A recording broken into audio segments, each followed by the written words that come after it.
What is going on, guys? Patasaur back here today, and we're doing another South Park video.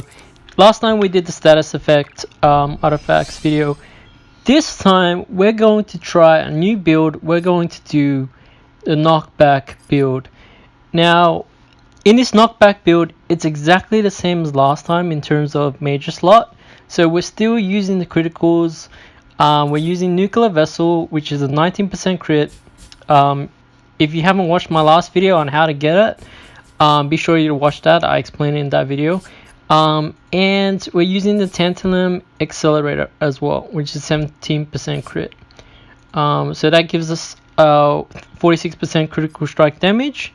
And for our DNA, we're going to be using Guerrilla Toughness. Now, Guerrilla Toughness gives 30% to Brawn, and we're using mostly strength stats. Strength abilities. Strength powers. So that's why we're using Guerrilla Toughness.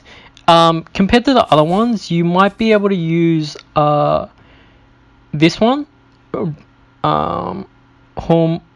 homicidal tendencies, mainly because it gives extra movement, but it does decrease health by 10% rather than increase. So this gives 20% health. So the gap is like 30% that you're losing. So that's why I use Guerrilla Toughness. So it's more of a tankier build. You have more life to work around with, so you don't die as often.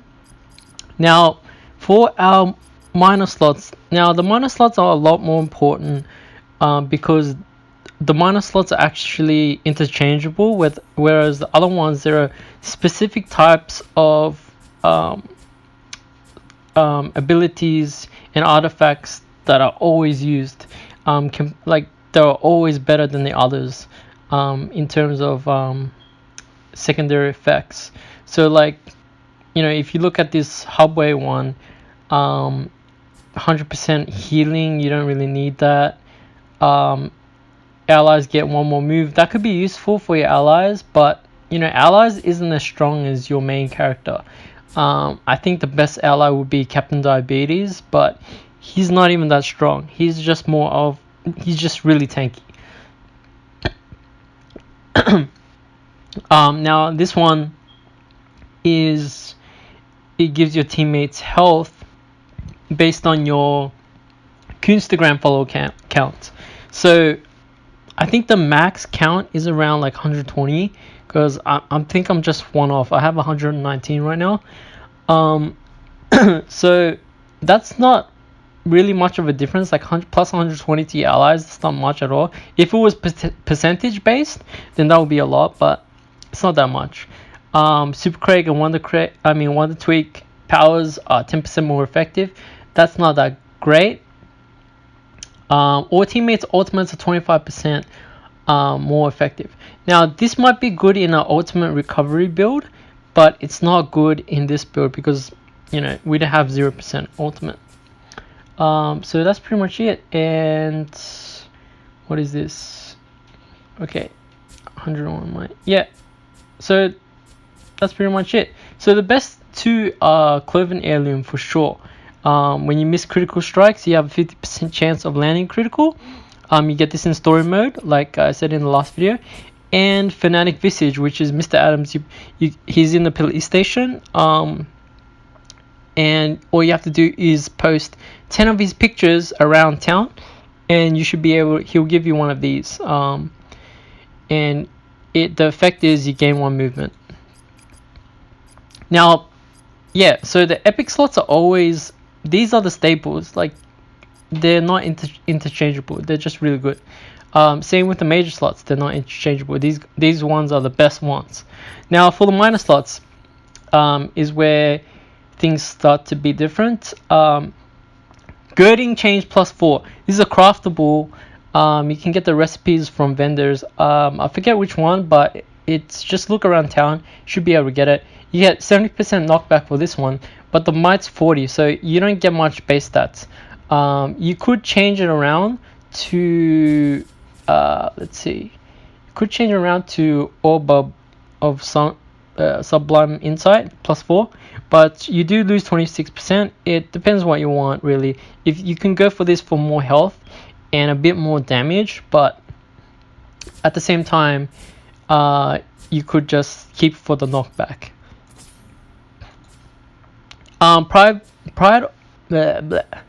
Pride of, where is this?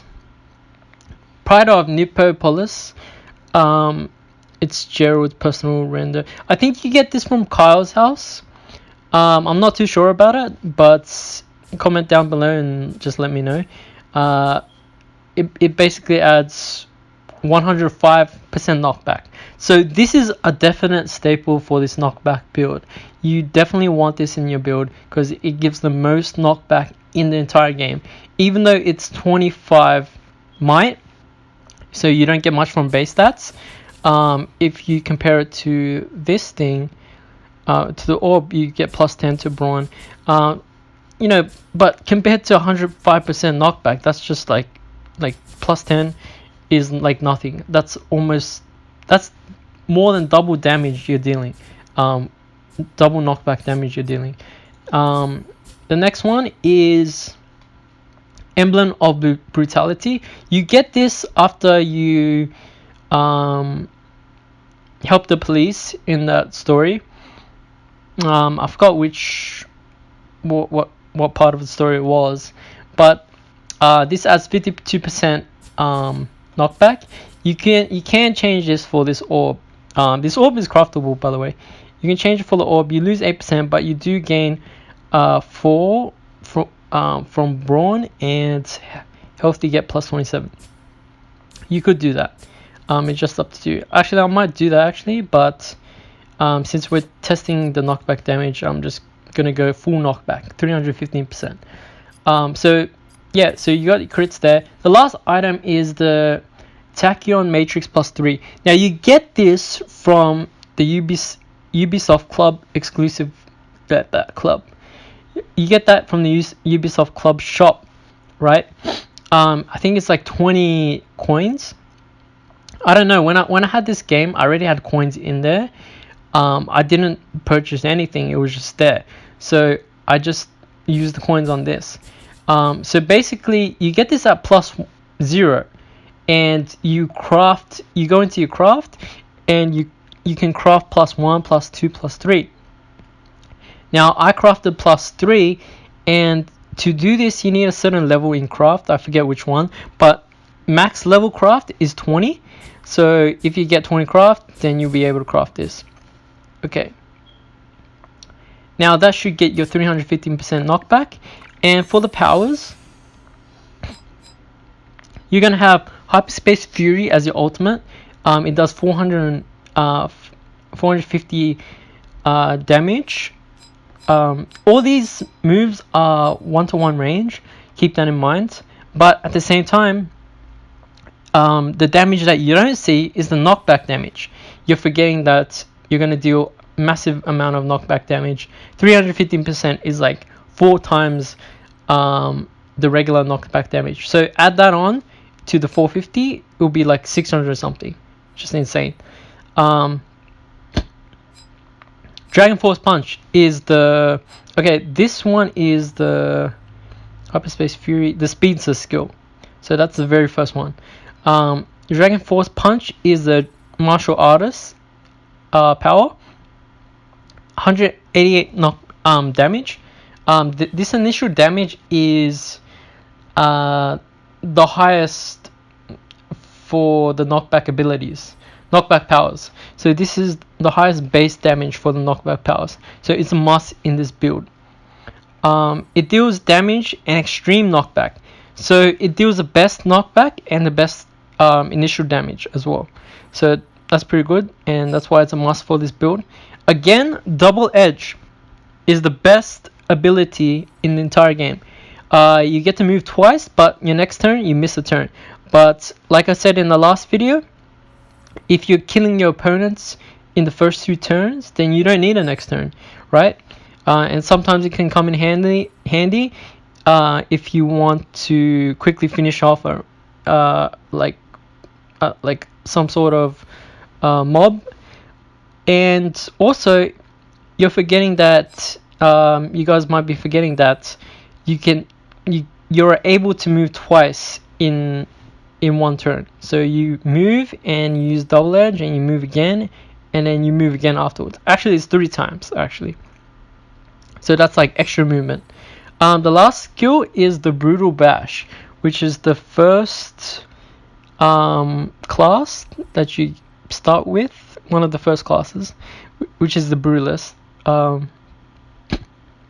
Does 172 initial damage and knockbacks as well. So we're gonna test this out on the 6th graders once again. We're just gonna go here in here so you can spawn. Show you guys that it is on Mastermind, and we're gonna see how much damage you do.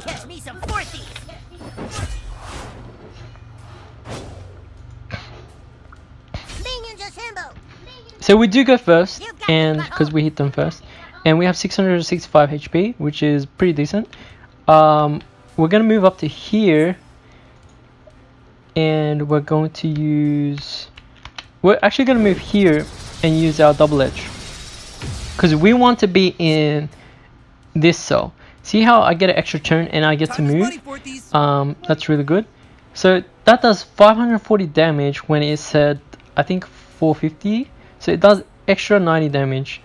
But it also does damage to this guy. So let's see how much it does when we just cast this. You've made the world a better place. So it does 604 damage and plus the crit.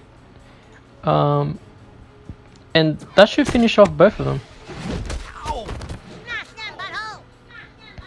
So that did over 1,000 damage to the initial target, and it finished off the guy in the back as well.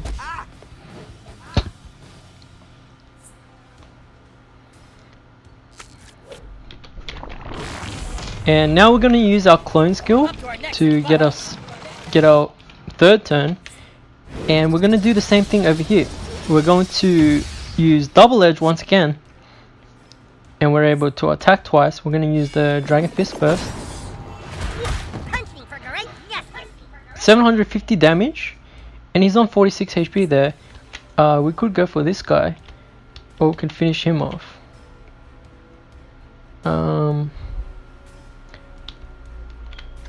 Yeah, I think we'll just go for this guy. The bad thing about this build is it relies on knockback damage, so if there's nothing behind them, they're not going to deal as much damage. So I did have to use one of my teammates in this fight, but I do have a lot more HP, and I do deal a lot of initial damage. So that's the good thing about this build, this knockback build. I think the best damage output would be the status effect build, but this knockback build is actually pretty good as well. So you guys can try that out if you guys want. Here are the artifacts once again, and thanks for tuning in, and see you guys next time.